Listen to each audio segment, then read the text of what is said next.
Hello friends, কেমন আছেন সকলে? আশা করছি সকলেই ভালো আছেন। আপনাদেরকে শিউলি কোলার লাইফ নতুন একটি ব্লগেতে ওয়েলকাম। তো আমরা একটা জায়গায় যাচ্ছি। কোথায় যাচ্ছি দেখতে থাকুন। দেখুন বন্ধুরা, পৌঁছে গেছি। বুঝতে পারছেন না তো এটা কি? এটা ছিল একটি মেলা, বই মেলা। ছোটোবেলা থেকে নাম শুনেছি, কোনোদিন আসা হয়নি। তাই বড়বাবু এসেছে বাড়িতে, আমি বললাম যে চলো মেলাতে ঘুরে আসি। তাই জন্যই আমাকে নিয়ে এলো। বললাম তুমি এসছো আর মেলাটা হচ্ছে, তুমি যখন আসো তখন তো আর মেলা সবসময় হয় না। তো মেলাটা এসছে এই সময়, চলো ঘুরে আসি চলো। তাই জন্য বড়বাবু আমাকে নিয়ে এলো।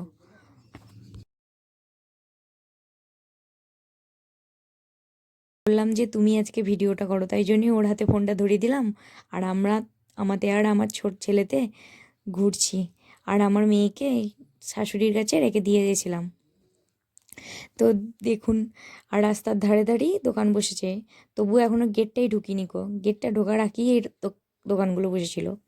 তো দেখুন, দেখতে থাকুন। আর বাঁ ধারেই ছিল একটি থানা। তা আমার বড়বাবু বললো যাবে।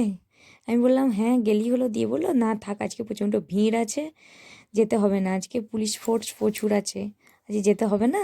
দিয়ে বললো চলো তাহলে। দিয়ে চলে এসেছিলাম। টিকিট কাটলো আমার বড়বাবু, আমি সেইটারও ভিডিও করে নিয়েছিলাম একটুখানি। তো দিয়ে আমরা ঢুকে পড়েছিলাম। এই যে আমার ছেলে, আর ঢুকে পড়লাম। এই যে বই মেলা মানে বই আছে। এই যে বই মেলা মানে বই শুধু থাকবে তা তো নয়, আরও দেখবেন বই আছে এখানে, অজস্র বই, অজস্র বই। এক সাইডে বইয়েরই দোকান ছিল গাদা। তারপরে ছিল এই যে কাঠের জিনিস, অনেক কিছু ছিল কাঠের। তারপরে ছিল এইখানে ছিল স্টিলের খাট, আলমারি। তারপরে এই ফ্রিজ ছিল এইখানে। জামা কাপড় দেখিয়ে দিলাম। আর এটা হচ্ছে নাগরদোলনাটা, খুব বড় ছিল, আমার সামনে দেখা সব থেকে বড়। আমি আজ অবধি দেখিনি গো। দিয়ে মানে ফোনেতে দেখেছি, টিভিতে দেখেছি, তো সামনে দেখিনি। আর এইখানে দেখুন, এখানে হচ্ছে ওই বালতি থেকে কিছু একটা কাগজ তুলতে হবে, যে কোনো একটা কাগজ তুলতে হবে, দিয়ে তার মধ্যে কিছু লেখা থাকবে, সেই অনুযায়ী প্রাইস থাকবে। আর 5 টাকা করে এগুলো কাটতে হচ্ছিলো। আমার বর তুলেছিল আর আমার ছেলে তুলেছিল। বর আমার কিচ্ছু পায়নি, বড়বাবু কিচ্ছু পায়নি। বড়বাবুর কাগজটাতে লেখা ছিল 0, আর আমার ছেলের কাগজটাতে লেখা ছিল একটি পেন। ও পেন পেয়েছে। দিয়ে আমি বললাম দেখি আমি কি তুলবো। আমি তুলে একটা দেখি, দিয়ে বড়বাবু বললো যে থাক, তুলতে হবে না, কিছু পাবে না। দিয়ে আমি বললাম, দিয়ে আমি একটা চামচ পেয়েছিলাম। তো এইখানে মেলাটা দেখছেন কত সুন্দর লাগছে, চারিদিকে লোক। অল্পই লোক ছিল তখন আমরা যখন গেছিলাম, আমরা সকাল সকাল করে পৌঁছে গেছিলাম, তো তার জন্য মেলাটাতে খুব কম লোক ছিল সেই সময়। আর তারপর ভিড়টা বাড়ছিল পরপর। দিয়ে দেখুন, আমি অন্য একটি খেলাতে চলে গিয়েছিলাম। দিয়ে অন্য একটা খেলা দেখার পর এটাও খেলতে মন যাচ্ছিলো, কিন্তু আমার বড়বাবু বললো থাক, খেলতে হবে না। দিয়ে আর কি, খেললাম না। একবার দেখলাম, বললাম দেখি কে কী পাচ্ছে। দিয়ে তা করতে করতেই আবার একটি খেলাতে চলে এসেছি। এটাই দেখছিলাম, পাশেতে দুজন খেলছিল। ওরা আবার সংখ্যা গুনে গুনে ফেলছিল। এইটা গুনে গুনে ফেললে যেই সংখ্যাটা উঠবে সংখ্যা অনুযায়ী গিফট থাকবে। তো ওদের খেলা দেখে আমি তো বললাম খেলবো না।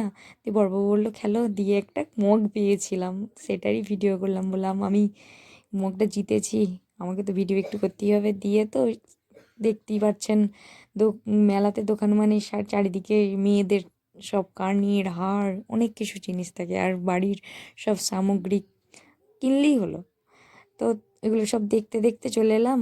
আর মেলাতে যাব, মোমো খাবো না? শীতকালের দিন, ফেভারিট জিনিস আমার। তো আমি আমার ছেলেকে খাইয়ে দিচ্ছিলাম, আর খাওয়াতে খাওয়াতে বলছিলাম তোকে খাওয়াতে খাওয়াতে আমার জিভে জল চলে এসেছে মুখেতে। দিয়ে তারপর আবার একটা খেলাতে গিয়েছিলাম, সেখানে আমি একটা চিরুনি পেয়েছিলাম। তো দিয়ে বড়বাবু বলছে খামোখা খেলছো এই খেলাগুলো, কিছু পাবে না। দিয়ে বললাম তো শূন্য তো পাচ্ছি না, কিছু তো পাচ্ছি। দিয়ে ওই চিরুনিটা নিয়ে চলে এলাম ওইখান থেকে। দিয়ে তারপরে আমরা রেস্টুরেন্টে ঢুকেছিলাম। দিয়ে আমাদের রেস্টুরেন্টে ঢোকার পর আমার বর দিয়েছিল চিকেন এগ রোল দিয়েছিল, সেটা খাচ্ছিলাম। তারপরে মূলত আমরা ঢুকেছিলাম একটি জিনিস খাওয়ার জন্য, এই ধোসা বা ডোসা যেটাই বলেন না কেন, সেইটা খাওয়ার জন্য। এটা দেখলাম যে হচ্ছে।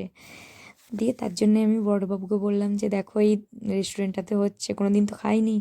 বলছে হ্যাঁ তাহলে খাবে চলো, ভালোই তো খেতে লাগে। ও বর্ধমানেতে খেয়েছিল, আমি তো খাইনি কোনো দিন। ওইখানেতে যে খাওয়া হয় না। আর আমি বর্ধমান গেলে সাধারণত বিরিয়ানি খাই, আমার ফেভারিট জিনিস। তো তাই জন্যই বড়বাবু বললো চলো খেয়ে আসি, অত টেস্ট হয়নি ওই ধোসাটা। তো ওইখান থেকে বেরোনোর সময় দিয়ে দেখলাম এখানে প্রচুর পরিমাণে একটা লোক ফুল নিয়ে বসে আছে, কাগজ অনেক কিছু, কিসের ফুলগুলো কিসের বুঝতে পারলাম না, কিন্তু কি সুন্দর দেখতে দেখতে ফুলগুলো অসাধারণ ছিল। তাই জন্য একটু ভিডিও করে নিলাম, দিয়ে বললাম চলো এই ফুলগুলোরই একটা ভিডিও করে নিই। দিয়ে আমার বড়বাবু বললো যে চলো এখান থেকে, অনেক ছবিও তুলে নিয়েছিলাম। তো বড়বাবু বললো যে চলো এখান থেকে, নাহলে লোকটা বলবে একটাও ফুল টুল নেয় না, ছবি তুলছে দাঁড়িয়ে দাঁড়িয়ে, বকে দেবে। দিয়ে আমি বললাম ঠিক আছে চলো। দিয়ে তো মেলা থেকে বেরোনোর সময় একটি আচারের দোকান ছিল, অনেক রকমের আচার ছিল। তো আমাদের ভিডিওটা যদি আপনাদের ভালো লেগে থাকে অবশ্যই লাইক কমেন্ট করবেন আর সাবস্ক্রাইব করে পাশে থাকবেন। আবার দেখা হবে পরবর্তী একটি নতুন ভিডিওতে। ধন্যবাদ।